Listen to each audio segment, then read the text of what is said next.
Now before we get into the video, I do want to say a massive thank you to today's video sponsors, and once again that is jerseyfifa.com. They really do help keep the content on this channel going, and they even sent me a free shirt which you can see on screen here.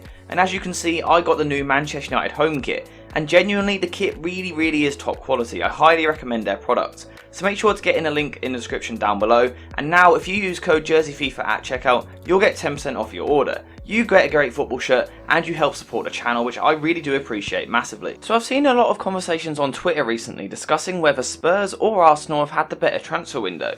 And obviously a couple of weeks ago I done a video on Spurs' signings, so today I want to look at the moves that Arsenal have made this summer.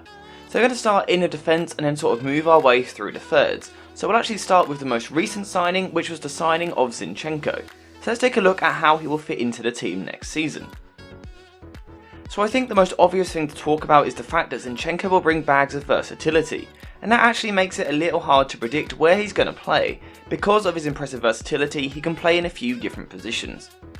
So the first position I want to discuss is Zinchenko's ability to play left back, because if it was me, I think this is probably where I would be playing him, and it is also obviously where he spent the past few seasons playing for Manchester City. Now the reason that I would like to see Zinchenko playing at left back is because of his ability to play in a slightly more inverted role. We saw this from Tomiyasu last season on the right, and Zinchenko could do the same over on the left. Now if Zinchenko was to play as an inverted fullback, then he would have all the technical abilities to succeed. Again, he obviously done it with City last year, so he could come into this Arsenal team and bring great passing ability from this deeper area. Now if given this sort of role in the team, Zinchenko will obviously bring a real level of quality on the ball, and he'll always be a safe option in possession, whilst he also has the ability to progress the ball with passes in between the lines. Zinchenko also has the ability to progress the ball by dribbling as well, and if you want to go find his FBref report, then you will see that he has brilliant ability to progress the ball both with progressive carries and also with progressive passes. Now they are a few of the reasons Zinchenko could play left back, and there are more reasons as well, but we don't have time to discuss that right now because, as I was saying earlier, Zinchenko is versatile, so he could also be used in midfield. Now to some people it might seem odd because most people will have only seen him at left back. However, he regularly plays in the midfield for the Ukraine, whilst it is also the position he played during his earlier days in his career in the academy. Now again, if Zinchenko was to come into the team and play in this sort of position, then he would bring plenty of quality on the ball, and also once again he'll be able to progress the ball for his side, in a similar way to what he would have at left back anyway. Now on top of this progressive ability, if Zinchenko was to play in the midfield, they would also be given the freedom to get into the final third, from where I'm confident he would provide a real decent level of creativity for the team. Now if this was the case and Zinchenko played in the midfield, then I could see him on the left hand side of a 4-3-3, and I think this is the shape we'll see next season, because it's something Arteta done late last year towards the end of the season. Now the only issue with Zinchenko playing in this area is the fact that Xhaka is currently first choice in that position. Now we could see Zinchenko brought in as a direct upgrade, although I'm not too sure that will be the case. That's why if it was me, I personally would play Zinchenko at left back, and I actually think that would help one of Arsenal's other signings as well, but I will come back to that in just a few seconds time. But overall, this was great business from Arsenal. So whilst there is uncertainties over Zinchenko's position, I think the situation for Vieira is a little more straightforward. Naturally, he is either a central midfielder or a more attacking midfielder, so he will play that sort of position again. Now this is where it would be beneficial to have Zinchenko at left back, because he would provide some security, which would then allow Vieira to move further forward, and you'll just have to ignore the fact that I put an O for some reason, it's just an honest typo. Now if Arteta was to set the team up in this way, then Vieira would be given a real sense of attacking freedom on the ball, and with Zinchenko playing more narrow, he would actually even have the ability to carry the ball into slightly wider areas as well. Now giving Vieira this sort of freedom is the best way to really get the best from him, because he's a player that loves to operate in little pockets of space, and playing this sort of role would allow him to take up these sort of positions. Now if this is the case and Vieira is given the ability to pick the ball up in these pockets of space, then Vieira will really come into life as a player, because he loves to get the ball on the half turn before threading a through ball in behind the defence. As well as playing these through balls to slice open a defence, Vieira also has the ability to play with a little more unpredictability, and I wouldn't be at all surprised to see him playing cute little dinked passes over the top of opposition defences. Now that's based on the idea of Vieira playing on the left hand side of the midfield. However, if we look at his heat map from last season, we can see that he actually preferred to drift over to the right slightly, where he offers something a little bit different. Now, if Vieira was to play this side, and again excuse the it's just a typo, then what he would often look to do is cut inside onto his stronger left foot, before then looking to bend or maybe even clip passes over to the other side of the pitch. On top of his ball playing ability, Vieira will also bring runs off the ball as well, and again when he plays on the right he often likes to make a bit of a channel run, in behind the opposition's fullback and centre back to attack the open space.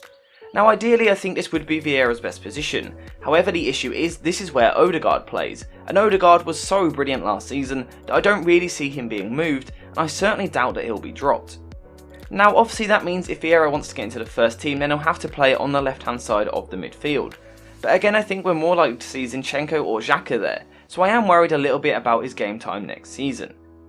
Now a player whose game time seems far less uncertain is Arsenal's one real major signing of the summer so far, Gabriel Jesus. So as with the other two players, let's take a look at some of the attributes they will bring to this Arsenal team. Now again, like the other players on the list, Gabriel Jesus is a player that is coming into the team and bringing a lot of versatility. He obviously spent a lot of his time at City on the right wing, but I think he's been signed to play up front. Now if Jesus does end up playing this role, then one thing that he'll bring is bags of pace. Now that isn't really something that Lacazette could offer last season, so immediately the signing of Jesus up front feels like an impressive upgrade. Now the idea of adding more pace to this attack is quite a frightening prospect.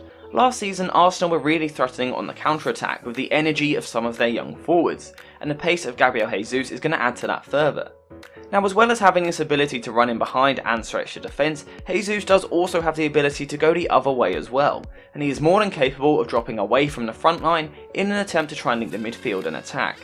Actually I think this is a really underappreciated side of Jesus' game, but it just seems daft to disrespect his technical ability. Pep Guardiola wouldn't have worked with a forward for like 6 years unless they are genuinely good. On top of these things, Jesus will also bring just a winning mentality and also winning experience, and the good thing for Jesus is that he is still just 25 years old, so he has all of this experience while still having room to grow. If we now go back to more technical matters, I just think that Jesus is going to bring a lot to this Arsenal attack. To back it up, we just have to look at his stats. Last season he contributed 12 assists in all competitions. On top of this, Jesus also scored 13 goals as well, and I think that's ultimately the question. Will Jesus bring enough goals to this Arsenal team? Now this is probably the one area where I still have questions, but we kind of just have to wait and see. One thing that is more certain with Jesus is it is going to work hard both in and out of possession. Again, we know what Guardiola has demanded from him the past few years, and Arteta is going to do something very similar. Again, this is something that Arteta already knows. Arteta of course worked with Jesus a few years ago while he was still at Manchester City, and I think ultimately this is one of the main reasons why Arteta brought him into the club this summer. Overall, once again, I feel like this is another good signing, and in general I think that Arsenal have had a pretty decent transfer window so far. They haven't necessarily signed the best players in the world, but I do think they've signed the right ones. It just feels like they're bringing players in that have a real point to prove. Both Jesus and Zinchenko have played second fiddle a little bit at City, and I'm sure they will both now be desperate to prove themselves at Arsenal next season. Overall, as I was saying, I think Arsenal's approach this summer has been quite smart, and have brought the right sort of players in. However, what this does now do is bring expectations. Arteta has been here 2.5 years, so has to deliver. The problem from that point of view is that I think Arsenal are still 1 or 2 signings away from competing at the level they want to. Although, to be fair, we're not even in August yet, so there is still plenty of time for more business to happen this summer. If they approach the rest of the window in the same manner as what they have the first 3 signings, then I think Arsenal will be in a good place. They've made 3 impressive signings already, and perhaps 1 or 2 more will take them to the level they want to be at. But let me know your thoughts in the comments down below. What do you make of Arsenal's business so far? Thank you guys for watching, and I'll see you in the next one.